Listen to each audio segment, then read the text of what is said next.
अचलपूर तालुका Congress committee अनुसूचित जाती विभागाच्या वतीने उपविभागीय अधिकारी कार्यालयात आंदोलन करीत परभणी येथील घटनेत पोलीस कोठडीत एका आंबेडकरी तरुण कार्यकर्ता सोमनाथ सूर्यवंशी यांच्या मृत्यू प्रकरणी संबंधित पोलीस अधिकारी यांच्यावर कार्यवाही करावी अशा मागणीचे निवेदन देण्यात आले। परभणी येथील डॉक्टर बाबासाहेब आंबेडकर यांच्या पुतळ्यापुढील संविधान शिल्पाची मोडतोड प्रकरणी स्थानिक कार्यकर्त्यांनी संतप्त प्रतिक्रिया नोंदविली।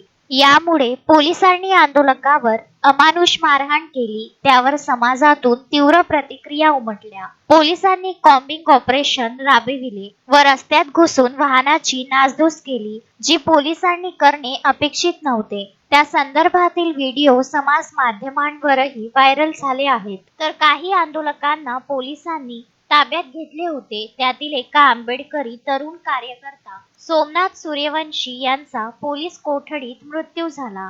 या निवेदनाद्वारे आम्ही सरकारकडे मागणी करीत आहोत की संविधान प्रतिकृती मोडतोड करणाऱ्या आरोपीची कसून चौकशी करून या घटनेमागील खरा सूत्रधार कोण हे शोधावे, तसेच सूर्यवंशी यांच्या मृत्यूला जबाबदार पोलीस अधिकाऱ्यांवर कारवाई करावी अशी प्रतिक्रिया तालुका अध्यक्ष काँग्रेस अनुसूचित जाती विभाग राहुल गाठे यांनी निवेदन देतेवेळी दिली आहे। उपविभागीय अधिकारी अचलपूर यांना निवेदन देतेवेळी सेवादल अध्यक्ष सच्चिदानंद बेलसरे, पृथ्वीराज गजभिये, हिरामन मेश्राम, योगेश इंगळे, दीपक मोहन, विशाल खानजोडे, प्रमोद बाबर्डे, सुधाकर उमाळे, कैलास डोंगरदिवे, संदेश सूर्यवंशी, राजेश सूर्यवंशी, अमोल बोरकर, प्रवीण दाभाडे, विनीत वानखडे, योगेश डांगे, सुनील इंगोले, अक्षय पानतावणेसह आंबेडकरी कार्यकर्ते उपस्थित होते।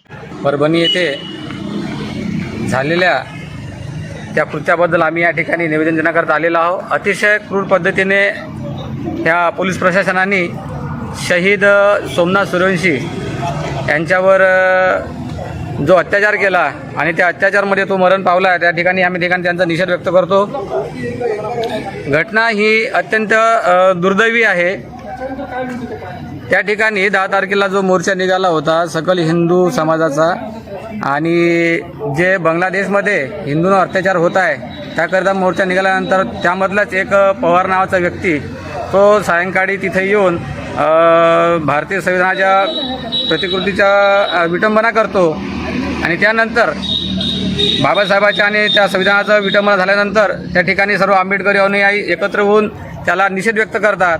आणि दुसऱ्या दिवशी जो काही बंद पाडण्यामध्ये अतिरेक झाला त्या ठिकाणी शासनाने ज्यांनी अतिरेक केला त्यांची सखोल तपासणी न करता घरात घुसून आमच्या या त्या भीमनगरमध्ये परभणीमध्ये असलेल्या सगळ्या आंबेडकरी वस्तीमध्ये जाऊन त्यांच्या लोकांना घरातून उचलून त्यांच्यावर अन्याय अत्याचार केला। आणि त्या अत्याचारमध्ये एक सुशिक्षित तरुण जो LLBचा 3ऱ्या वर्षाचा विद्यार्थी होता, तो सोमनाथ सूर्यवंशी याला त्या ठिकाणी अरेस्ट करून की त्यांनी एक संविधानाच्या माध्यमातूनच एक हातात पेन आणि कागद घेऊन त्या फोटोमध्ये सर्व दिसतच आहे, अशा ठिकाणी तो निषेध व्यक्त करताना त्याला उचलून त्यांच्या पोलीस लोकांनी एवढा अमानुष अत्याचार केला आणि त्याला जीवानिशी मारलं गेलं।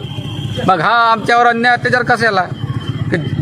ज्यांनी अन्याय अत्याचार केला त्याला सोडून हे शासन प्रशासन विनाकारण हे आंबेडकरी अनुयायी तरुण हे पिढी बरबाद करण्याचा प्रयत्न करत आहेत। तरी माझी विनंती अशी आहे की या समाजावर जो काही अन्याय अत्याचार झाला आणि ज्या काही तरुण मुलांवर आंबेडकरी महिला समाजातले जे विद्यार्थी मनुष्य आहेत त्यांच्यावरही ते गुन्हे दाखल केले, शासनाने त्वरित गुन्हे मागं घेण्यात यावे आणि त्वरित लवकरात लवकर यांच्यावर कारवाई करण्यात यावे।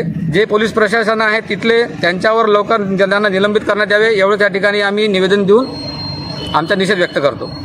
जय भीम। रुपेश बाजपेयीसह पंकज साबू, विदर्भ न्यूज, परतवाडा।